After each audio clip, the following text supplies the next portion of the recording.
गौतम बुद्ध उन्होंने कहा, मूर्ख के साथ चलने की तुलना में अकेले चलना बेहतर है।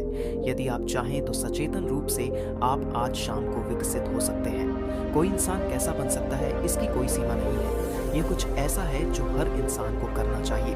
फिर एक साथ आना बेहद फायदेमंद होगा। जब गौतम बुद्ध से पूछा गया क्या अकेले या साथ में चलना बेहतर है, उन्होंने कहा, मूर्ख के साथ चलने की अपेक्षा अकेले चलना बेहतर है, हंसते हुए। खैर वह है, मैं नहीं।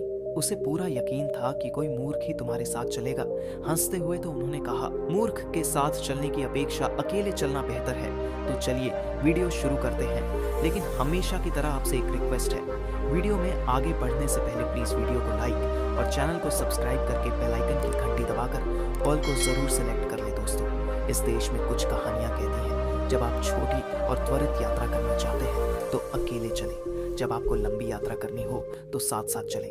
लेकिन अहम बात यह है कि आपके साथ कौन चल रहा है। हमेशा साथ रहना अच्छी बात नहीं है। कई बार साथ रहना परेशानी भरा हो सकता है। तो सबसे पहले और सबसे महत्वपूर्ण बात, जब तक आप जुड़वा नहीं है तब भी हम अकेले आते हैं और अकेले ही जाते हैं। अकेले कैसे रहना है, यदि कोई नहीं जानता कि अकेले कैसे रहना है, फिर एक साथ रहना बहुत उपद्रव हो सकता है। हमें मनुष्य कहा जाता है। मनुष्य का अर्थ है कि प्रत्येक अन्य प्राणी जो है वह केवल अपने कार्यों के कारण है। लेकिन एक इंसान बस हो सकता है जो मनुष्य का एक अनोखा गुण है कि हम बस हो सकते हैं। हम बाध्यकारी कर्म नहीं है। इसका यही मतलब है।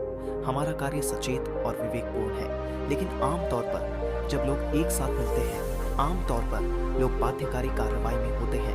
यह एक संघ हो सकता है जहाँ कोई उद्देश्यपूर्ण कार्रवाई हो सकती है, या यह एक गिरोह हो सकता है जहाँ अधिक उद्देश्यपूर्ण कार्रवाई हो सकती है, या यह एक भीड़ हो सकती है जो एक बाध्यकारी कार्रवाई हो सकती है। तो मूलतः मानव होने का मतलब है हम अपने भीतर विकास के उस बिंदु पर पहुंच गए हैं कि अगर हम चाहें तो बस यहाँ बैठ सकते हैं, बस रह सकते हैं। हम इस पर विचार कर सकते हैं कि क्या कदम उठाया जाए और क्या नहीं। ये निश्चित रूप से व्यक्तिगत है। जब व्यक्ति एक साथ आते हैं, हम कहते हैं कि यह बहुवचन में हम हैं, लेकिन फिर भी यह व्यक्ति ही है जिन्हें एक साथ आना होगा। एक व्यक्ति होने का मतलब है कि आप और अधिक विभाजित नहीं हैं। इसका मतलब है कि आप सिर्फ एक हैं।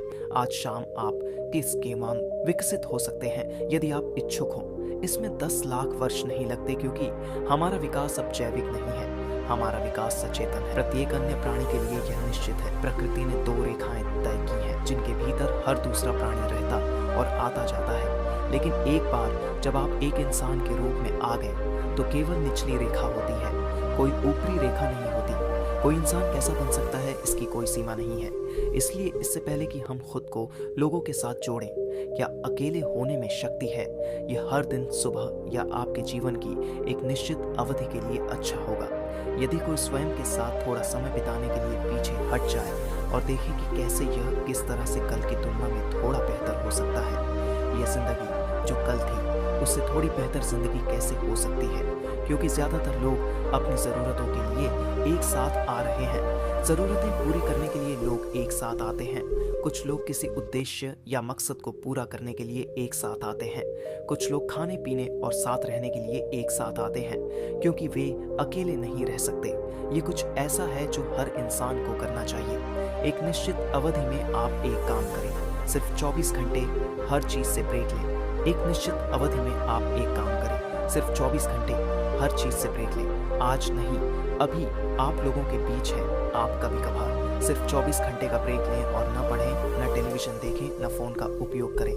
बस अपने कमरे में बैठे रहें, सचेत रहें, सोए नहीं। और यदि आप अपने मन की प्रकृति को देखें तो आप स्वयं ही प्रमाणित कर देंगे कि यह एक पागल आदमी है, क्योंकि ज्यादातर लोगों का मन किसी एक चीज पर टिक ही नहीं पाता। जब तक वे सक्रिय न हो, वे यहाँ नहीं हो सकते। बाध्यकारी अवस्था में मनोवैज्ञानिक गतिविधि चालू रहती है। जब आप ऐसे हैं तो आप नहीं हो सकते। इसका मतलब है कि आप इंसान नहीं हो सकते। होना ही होगा, तभी एकजुटता बहुत समृद्ध होगी। यदि आप जानते हैं कि अकेले कैसे रहना है, तो एक साथ आना बेहद फायदेमंद और अत्यधिक मूल्यवान होगा। इसका मतलब है कि हम सचेत रूप से एक साथ आए।